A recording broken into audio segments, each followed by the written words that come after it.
So let's begin. So first I'm going to talk about internal. So basic multivitamin, one daily woman's with vitamin D5, D3, I'm sorry. So I know a lot of people are focusing on getting immunity supplements, and you know there's nothing wrong with that. But personally, to me, most of what you get from those supplements you could find in a multivitamin, such as vitamin D, B. This also has biotin, and I feel like this is kind of a dupe for all of those biotin gummies or for all of those hair, skin, nails, beauty gummies and stuff like that, because this is for like $5, $8, has 100 tablets. And the only thing is they're gonna be a little bit, they're pretty big. So as long as you can handle swallowing like a larger tablet, you should be fine. And I don't know where you're from, where the rules are there, but here in Pennsylvania, CBD just recently became legalized. But I got this from Colorado because I preferred this company. It's Color Up Therapeutics. They have the little daily sublinguals with MCT oil. I don't know if it's focusing. And I like to use this either at night or when I'm stressed out in the morning. I would definitely recommend talking to your doctor about this. I've spoken to mine and they said it was okay for me. There was not really a big deal. But yeah, so those two out of the way, the daily multivitamin is helping me with overall keeping up my vitamin D because I'm not getting a lot of it being inside, and all the other things I might not get from the rest of my diet. And then CBD is helping me as someone with depression and, you know, clinical depression, and then just general feelings of anxiety during this time. And then let's go to hair, you know, stop head to toe. So as you guys know, or if you're following me on Instagram, Solidicus Aesthetics, I have very sensitive skin. I'm eczema prone. I've had dandruff my entire life. It's just what I've inherited. It comes with, you know, comes with the territory. So I have a medicated shampoo and whatnot, but for those of you who can't get that at the time, I definitely recommend something like this from Neutrogena.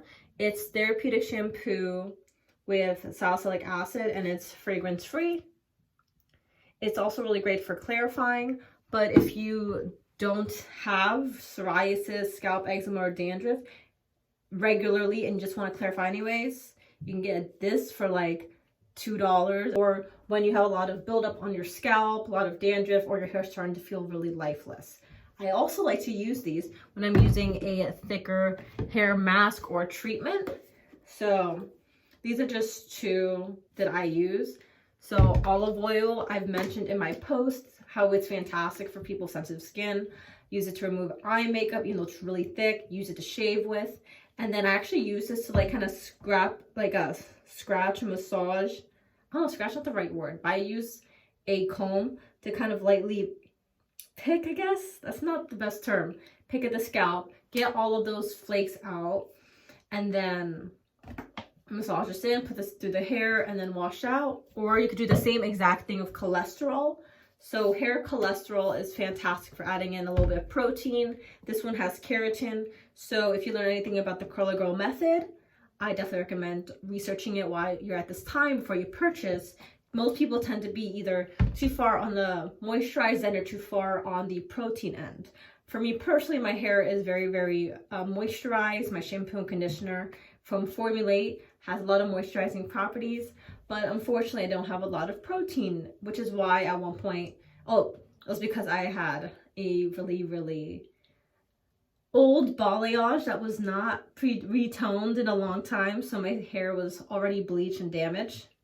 So putting this even on the scalp all the way to ends, and then adding a little bit of heat with a blow dryer is fantastic. For this one, you only need it for 8 to 10 minutes. And then olive oil you could sleep overnight with. Those are going to be fantastic for fixing up your hair in a very low cost way. You can get hair cholesterol at any beauty supply store, but if they're closed where you're at, mayonnaise.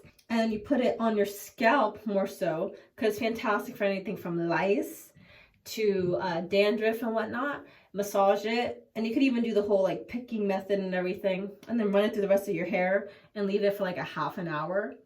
And it does pretty much the same thing. It's just gonna make things smell bad. So if you have apple cider vinegar, you can do an apple cider vinegar rinse right after. But once again, those are all things that are usually within your home or within the vicinity of all the open shopping areas that are near you. So then with skincare, sensitive skin favorites, I've already mentioned it. This is the Cerave Baby wash and shampoo. I use this actually for my back and body, for actually back acne and body acne, because it has a lot of niacinamide and it's fragrance free, and a lot of body patches of eczema. Like right now I have more so right under my armpits, which is why I'm like covering up and like just so I can move my arms around. And this is sulfate free, free of phthalates and dyes and parabens.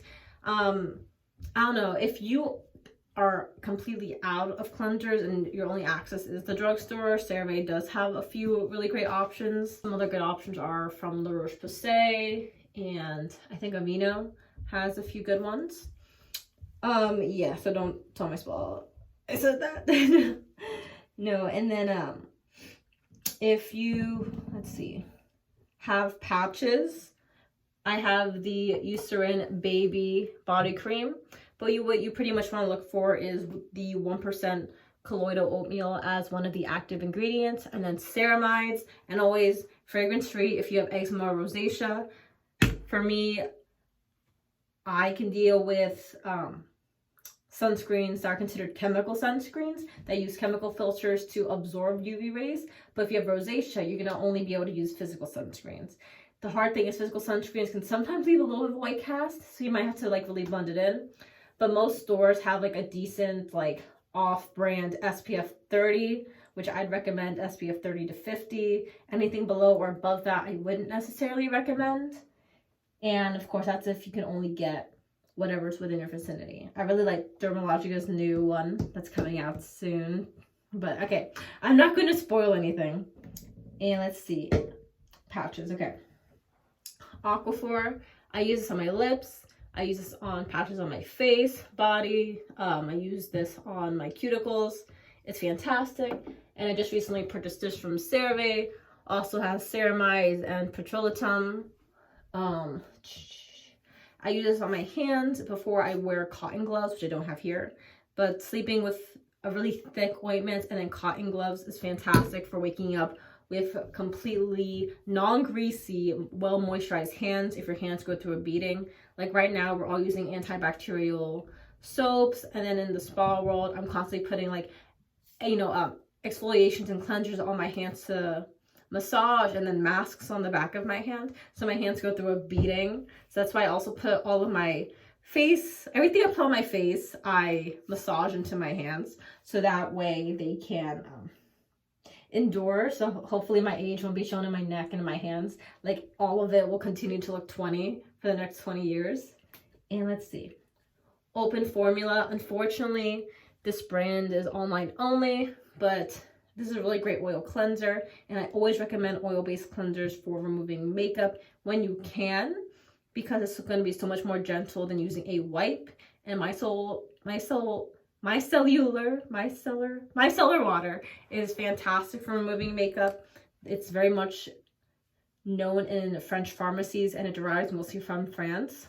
But you're still using cotton rounds, it could be very wasteful. So I might not recommend it unless your skin really, really responds well to it. If you have like little whiteheads, papules, pustules, I recommend those little acne dots that aren't medicated, just because it's hard to do a patch test with those. And I prefer to use those with either a benzoyl peroxide 10% underneath, or a salicylic acid like 2%. I prefer salicylic acid because that really goes into the pore and cleans it out, versus benzoyl peroxide tends to dry your skin out a little bit, but that's just from my personal experience. And then when it comes to shaving, if you want, if you like to do that, especially in the bikini area, what I definitely recommend is first washing with some type of sensitive fragrance-free wash. So I think Dove has a sensitive one that should be fragrance-free and gentle. And of course, I'm very much like a multi-use person. I like to use all my products. I like to make sure my products run out before I buy new ones, or if I have new ones, I try to use up my old products first. And I love multi-use products, so I like to use that for that area. Exfoliating. So anything with, like, my favorite exfoliator for face, down there, everywhere, is Daily Microfoliants by Dermalogica. But right now I've been using Circadia's Micro Exfoliating Honey Cleanser, but that's not as accessible. So anything that has really gentle beads, but not a very harsh scrub like the walnut scrub from, what's the brand? St. Ives. Please do not use that down there. Should be fine, especially if you water it down or mix it with a body wash. And then applying, this is where the magic is. If you are super sensitive to fragrances, I wouldn't recommend it, or to dyes. I'm a sensitive person and I'm completely fine with this. Has a little bit of beads too, but I don't know if it does exfoliating. But apply it down there. Wait a minute or two while you're in the shower, shaving your legs or doing a face mask, and then shave. Amazing for preventing razor bumps. And then using, say, once again, multi-purpose products, you know, some type of cream that's not going to be irritating, an aloe vera, something with colloidal oatmeal, ceramides. Doesn't have to be super expensive. And then I'm just using the Day Logic from Rite Aid. It's a 5-blade, I think, and it's the sensitive one. So that's going to be fantastic for that. And it should be relatively affordable. Some people like to use men's razors. It's just this one was on sale. And I'm trying to think. Oh, and then product agnostic tips and advice is obviously going to be change your pillowcase every 1 to 3 days, depending on how acneic you are. So if you are super acne prone, every day, like pillow one side, flip it one side, next pillow one side, flip it one side, change out your pillowcases, wash them, use a towel even over them, so that way you could clean that much more easily. If you have pretty normal skin, or you're not super acneic like me, every 2 to 3 days is fine. So 1, 2, 3, flip it, 1, 2, 3, another pillow, 1, 2, 3, flip it, etc., etc., which is much easier than you think. And then when you wash them, at least once a week, that's when I wash the rest of my sheets. And I also sleep in the same bed of a dog, which is gross to some people, but I love my little chihuahua, so I probably should be washing my sheets even more often. And then what else? If you can, find a silk or satin bonnet, a silk scarf or something to wrap your hair. That's going to be fantastic for first making sure the oils don't get on your face when you are falling asleep, and also so that way it protects any style that you have and keeps the moisture and products in. And that should be very accessible, if not at a beauty supply store. Most drugstores are trying to integrate that. And then what else? I don't know. I'm genuinely trying to think if there's any other tips or tricks that I've been using. Let's see. I don't know. I'm pretty sure that's everything. So if you have any more little hacks, tips, or tricks that you've been using during this very difficult time, let me know down below in the comments, or even just DM me at Aesthetics. And yeah, I hope you all remain happy, healthy, and safe. Have a great day. Bye.